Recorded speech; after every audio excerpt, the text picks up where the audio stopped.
Bonjour à vous. Alors, j'ai l'habitude de parler de santé, de bonne santé, comment optimiser sa santé. Là, on est en confinement, ça dure depuis 5 semaines, 6 semaines, ça va encore s'étendre. Et je me suis dit que c'était intéressant de faire un petit point bien sur les possibilités de dégrader sa santé en fait pendant le confinement, puisque c'est une mesure qui a été prise pour préserver notre santé, ou celle des gens qu'on pourrait côtoyer qui sont plus faibles. Mais en définitive, on n'a pas trop parlé de l'impact sur la santé que pouvait avoir ce confinement, et évidemment d'impact négatif. Alors j'ai essayé de lister dans cette vidéo tous les facteurs de santé qui pouvaient être atteints pour qu'on en prenne conscience et puis qu'on agisse pour, parce qu'il ne s'agirait pas d'être confiné pour sa santé et de ressortir de ce confinement en plus mauvaise santé. Malheureusement, c'est ce qui s'amorce. Alors je voulais balayer tout ça et j'espère que ça va vous donner des pistes de réflexion, ou si vous avez des personnes dans ces situations-là, que vous puissiez transmettre la vidéo, eh bien pour qu'on puisse sortir de tout cela avec le moins d'impact psychologique et physique possible.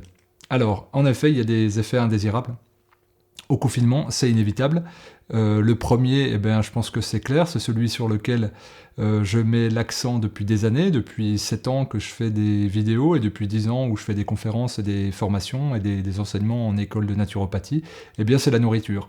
La nourriture, ça va concerner quoi? Ça va concerner la malbouffe, la grosse bouffe, le grignotage. Alors, là, c'est clair qu'on est plutôt dans une situation où on cherche des calories, des nutriments, mais ça va se faire au détriment des vitamines, des minéraux, des oligo-éléments, des antioxydants.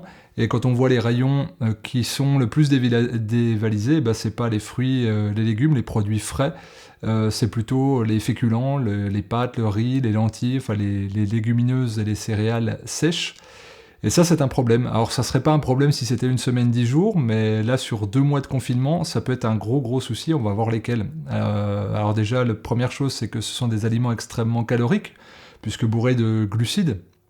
Et je vais pas développer l'impact des glucides sur la prise de poids. Enfin voilà, je pense que tout le monde est au courant que c'est un effet néfaste. Donc, il y aura déjà le facteur de prise de poids, mais surtout, il y aura peu de nutriments, voire très peu de nutriments dans ces aliments-là. Et donc ça devient un souci, c'est on augmente considérablement sa prise de poids, je vais venir après par la sédentarité, mais aussi parce qu'on va faire des plus gros repas, mais aussi parce qu'on va être tenté de grignoter, et dans ces cas-là, ça sera rarement des fruits, ça sera plutôt justement des barres céréalières, du pain, des choses comme ça. Et donc on consomme très peu de nutriments. Et puis quand je parlais de compulsion d'adaptation, c'est vrai que c'est une période de stress pour la plupart d'entre nous, et que la valeur, on va dire, refuge du stress dans nos sociétés modernes, en dehors de toutes les drogues, c'est une drogue qui est minorée, c'est l'alimentation plaisir, l'alimentation émotionnelle, l'alimentation compensation, l'alimentation doudou. Et donc c'est ce qui fait qu'on va consommer beaucoup plus de calories que ce qu'on a besoin. On va manger pour étouffer un petit peu ces émotions qui sont dures à gérer, surtout que on peut pas faire de sport, on peut pas voir les amis, on peut peut-être pas aller voir son praticien de santé avec lequel on arrive à avancer sur des problèmes un peu émotionnels. Bref, tout ça fait que l'alimentation se retrouve un peu au carrefour de tout cela, et malheureusement c'est minoré, et malheureusement évidemment, mais c'est valable pour tous les facteurs de santé que je vais présenter, on n'en parle pas dans les médias, et il n'y a pas de recommandation de la part du ministère de la Santé. Mais l'alimentation, elle a un côté encore plus sournois, puisqu'elle amène à une précarité alimentaire. En effet, il y a beaucoup de personnes qui vont être atteintes de problèmes d'approvisionnement en nourriture, tout simplement parce qu'ils n'en ont pas les moyens. Alors il y a l'approvisionnement des fois en produits de qualité. Alors j'ai pas entendu de pénurie sur les fruits et les légumes, c'est pas quelque chose que j'ai entendu. Mais quand je parle de précarité alimentaire, je pense surtout aux gens les plus démunis d'entre nous, qui vont subir, eux, le manque de nourriture, mais également la malnutrition, parce que là, ça va être des produits pas pauvres, qui vont être juste de la calorie, comme je présentais. Et puis du coup, ça va générer des carences. Alors je précise que dans certains quartiers populaires en France, notamment dans les grandes villes, il y a 30% de la population qui vit en dessous du seuil de pauvreté. Donc c'est-à-dire que là, c'est dramatique, et cette population-là, généralement, les enfants sont à l'école, donc sont nourris par la cantine. Donc il y a au moins un vrai repas le midi qui est aidé souvent par la collectivité via des aides, via des subventions. Donc les enfants ont le repas principal dans la journée. Et puis c'est aussi une population qui est précaire au niveau de l'emploi, souvent qui va travailler en intérim, ou qui va travailler au noir, voire sur des activités plus illicites. Et donc pour ces personnes-là, eh bien, je dirais que le manque de revenus et le fait que les enfants soient à la maison, ça devient extrêmement problématique. Et la banque alimentaire alerte déjà, puisqu'elle est extrêmement sollicitée, elle est même débordée, et que le Secours populaire affirme de son côté qu'il livre 40% de colis en plus. C'est valable également pour les étudiants, qui eux vivent de petits jobs, hein, alors déclarés ou pas. Voilà, ça va être serveur, ça va être livreur, des activités comme ça, des cours du soir. Donc là, ces personnes-là, eh bien, n'ont plus de rentrée d'argent, et déjà que c'est extrêmement compliqué pour elles.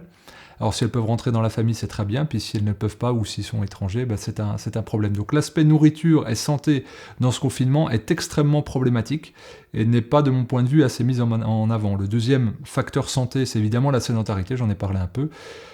Pour que le sang remonte au cœur, bah, tout bêtement, il faut marcher et il faut respirer. Donc là, on respire moins, on marche moins, voire certaines personnes qui sont prises dans la peur, ou alors qui habitent dans certaines zones où on ne peut pas sortir, eh bien, ne bougent pas de leur appartement. Donc la sédentarité crée de gros problèmes. Problème de péristaltisme. Alors en plus, quand on mange des féculents, des légumineuses, bon, bah, là, c'est sûr que les intestins, ça va être un problème, puisqu'on mange de la colle et en excès. Et le manque d'activité physique va générer une atrophie des muscles profonds, un ralentissement de la lymphe, hein, qui circule 9 à 10 fois plus vite lorsqu'on est en mouvement plutôt qu'au repos. Donc cette lymphe ralentie va donc amener des organes qui vont être au ralenti également, donc foie, intestin, pancréas, etc. Toutes les fonctions vont être vraiment au ralenti. Donc c'est un gros problème, la sédentarité. Alors il existe des exercices à faire à la maison, je ne vais pas détailler ici. Mais je pointe surtout ce souci-là, puisque de toute façon, on nous dit comme slogan au ministère de la Santé, manger, bouger. Ben là, visiblement, ça mange pas trop sain et ça peut pas bouger. Donc, voilà, j'aimerais, illusoirement, sans doute, que le ministère de la Santé ou que les médias s'emparent de cela et donnent des conseils de prévention à l'heure de grande écoute, plutôt que de dérouler de manière lénifiante des chiffres de contaminés et de décès, et bien de demander aux gens de se responsabiliser et puis de donner des pistes vertueuses pour s'occuper de sa santé. Autre problème pour les personnes notamment qui vivent en appartement ou en immeuble, eh bien, c'est le manque de soleil. Alors on sait tout ce que ça provoque. En plus du bien-être, eh bien, c'est la vitamine D, la synthèse de la vitamine D, et puis tout un tas de processus physiologiques. Si on dit qu'on reste beaucoup à la maison, et une grande partie de la population est en chômage partiel ou ne travaille pas, eh bien on va être déréglé, on va se coucher plus tard, donc notre chronobiologie va être atteinte. Il n'y a pas d'heure non plus trop fixe pour les repas, on grignote tout le temps, on grignote quand on veut.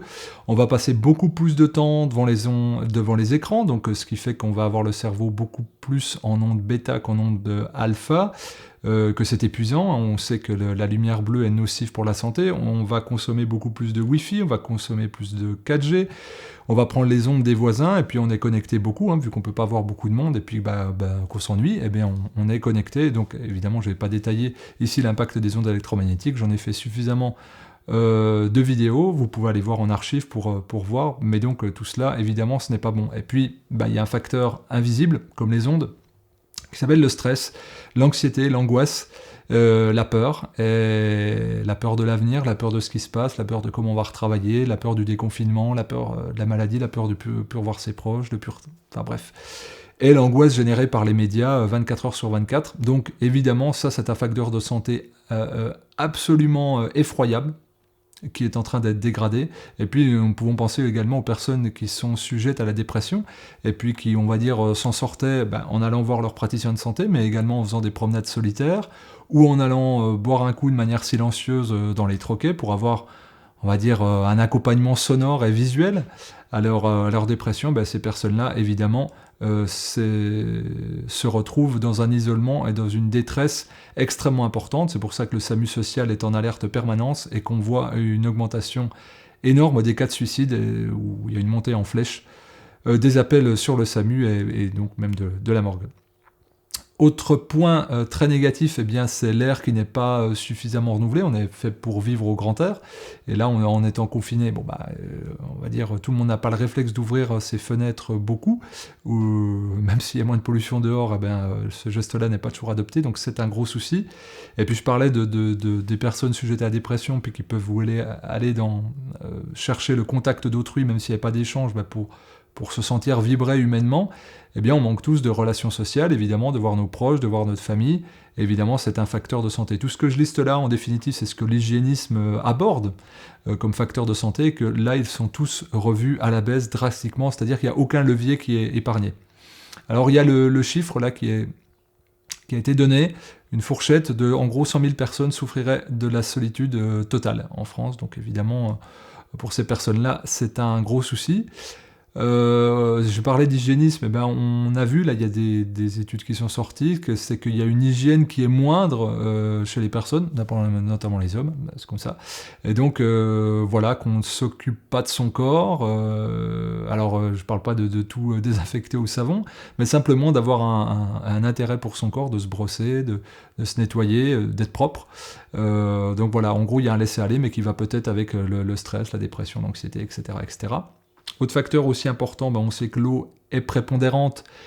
Eh bien, on va consommer beaucoup plus d'eau du robinet. Or, on sait qu'elle est, c'est pas parce qu'elle est potable qu'elle est bonne. Donc voilà, c'est pas la meilleure des eaux à consommer, puisque il y a beaucoup de résidus de médicaments, de résidus. Alors oui, la consommation d'antidépresseurs monte en flèche. Je l'ai pas indiqué, mais dans la dépression, donc là, ces résidus-là, comme ceux d'antibiotiques ou des hormones, on les retrouve dans l'eau. Et puis, si on ne prend pas désolé, ça fait noir, là je me rends compte en dressant la liste, mais bon, c'est comme ça, la situation n'est pas que rose. Si on ne prend pas d'antidépresseurs, il y en a beaucoup qui vont servir de l'alcool comme antidépresseur. Donc il y a la mode des WhatsAppéros, etc. Pour combler l'ennui, on va boire. Et puis, vu qu'on n'est pas en relation sociale, on ne va pas être jugé. On aura la facilité à lever de coude sans avoir la mauvaise conscience. Idem pour le tabac, parce que je rappelle, le tabac et l'alcool sont en accès extrêmement facile, et donc ça va renforcer les addictions, ou ça va en déclencher des nouvelles, c'est-à-dire des personnes qui ne buvaient pas, ou peu, et qui n'étaient pas addicts, vont peut-être ressortir accros au tabac et à la cigarette, voire à l'écran, aux jeux vidéo, ou que sais-je. Augmentation également quand je parlais de stress et d'anxiété, des violences, qu'elles soient verbales ou physiques, et qui vont d'ailleurs être renforcées par l'alcool. Alors on parle beaucoup des femmes, des violences faites aux femmes, mais moi je suis surpris qu'on ne parle pas plus des violences faites aux enfants. Moi je connais beaucoup de personnes qui travaillent pour l'aide à l'enfance ou au niveau de l'assistance sociale. Eh bien déjà que c'est un fléau dont on ne parle pas. En fait, c'est d'ailleurs très surprenant qu'on ne l'associe pas. On parle de violence domicile comme si c'était polarisé que sur les femmes, mais on va dire quelqu'un qui est violent, on va dire il va s'en prendre au plus faible, il va taper, il va se décharger sur une femme ou sur un enfant. Évidemment, l'enfant est encore plus faible, donc les enfants ramassent beaucoup en temps normal. Et là, évidemment, vu qu'ils sont plus à la maison, qu'il y a un caractère de crise, de promiscuité, eh bien là, ça dérouille sévère. Donc voilà, ça c'est sûr que ça va laisser de grosses traces, comme au sens propre, comme au sens figuré. Un critère aussi de santé qui est peu analysé, mais en fait, il suffit juste d'ouvrir les yeux, c'est que les hôpitaux sont vides et les cabinets de médecins de ville sont vides. Donc, c'est-à-dire que les gens n'ont pas moins de problèmes, c'est qu'ils ont peur ou ils ne veulent plus aller consulter. Mais leur problème de santé s'aggrave, parce qu'ils s'aggravent par tous les facteurs que j'ai décrits, par le manque de soleil, par la mauvaise nourriture, par le stress, par l'anxiété, par la sédentarité, etc. Donc les gens qui ont du cholestérol, qui ont du diabète, qui ont de l'obésité, évidemment que eux, ça va encore augmenter, sauf qu'ils ne vont pas consulter. Donc on constate des AVC, des crises cardiaques, qui sont bizarrement classifiées d'ailleurs, et puis ce qui fait que on se prend moins en charge. Donc là, ça augmente les problèmes de santé. Donc évidemment, on ne peut pas dresser de chiffres et ce sera dur d'avoir les statistiques. Je pense que ce confinement génère peut-être plus de soucis que d'autres choses. Là, il y a le chiffre par les organismes de lutte contre la faim qui a été avancé de 130 millions de personnes qui vont mourir de faim cette année. voilà, avant la fin de l'année, en 2020, des conséquences du coronavirus. Enfin, du ralentissement de l'activité, des activités. Donc, c'est à prendre en compte. C'est absolument effroyable. Et là, tout ce que je cite, eh bien, c'est un grave problème. Tous les exemples que je citais, et il faudrait que nous nous responsabilisions par rapport à ça, puisqu'il n'y a pas de communication officielle. Alors, tous ces facteurs de santé non respectés vont amener en plus une dépression immunitaire. Donc, on parle de déconfinement, c'est là où le système immunitaire va être mis à l'épreuve. Sauf que là, comme je le disais tout à l'heure, tous les leviers sont activés pour qu'on ne puisse pas exprimer une bonne immunité. Donc, c'est un gros souci. Je le répète, si ce n'est pas mis dans les médias, informons-nous. J'essaye de le faire avec cette vidéo. Et puis, transmettez les informations autour de vous pour qu'on puisse sortir de là en meilleure santé possible. Moi, de mon côté personnel, j'ai perdu 2 kilos parce que je me suis dit, tiens, c'est un bon moyen de ralentir. Toutes les activités sont ralenties, je vais ralentir le système digestif. Bon, j'arrive à faire du sport tous les jours. J'ai la chance de vivre à la campagne, donc c'est quelque chose de bien. Mais ce que je voudrais passer comme message, c'est qu'au-delà de tout c'est un peu angoissant ce que j'ai listé, mais c'est simplement pour qu'on se responsabilise et qu'on se prenne en main. En gros, le message, c'est occupons-nous bien de nous, occupez-vous bien de vous, prenez soin de vous, prenez soin de gens qui sont des gens qui sont à l'intérieur de votre foyer, documentez-vous, profitez de cette période pour vous documenter sur tous les facteurs de santé que j'ai cités. Ils sont tous importants. Il y en a sur lesquels vous allez pouvoir agir, il y en a d'autres sur lesquels vous n'allez pas pouvoir agir. Peu importe, en tout cas faites-le, essayez d'activer au maximum cela, qu'on se mette dans un circuit vertueux. Il y aura suffisamment de choses à faire lorsqu'il y aura le déconfinement pour qu'on ne s'occupe pas en plus de nos problèmes de santé, puisque je rappelle, le corps c'est vraiment un véhicule de réalisation par rapport à des aspirations profondes. Donc là, je dirais que le monde a besoin de ces aspirations profondes positives, donc construisons un corps qui rende tout cela possible. Je vous souhaite de bien vous occuper de vous, et je vous dis à très vite.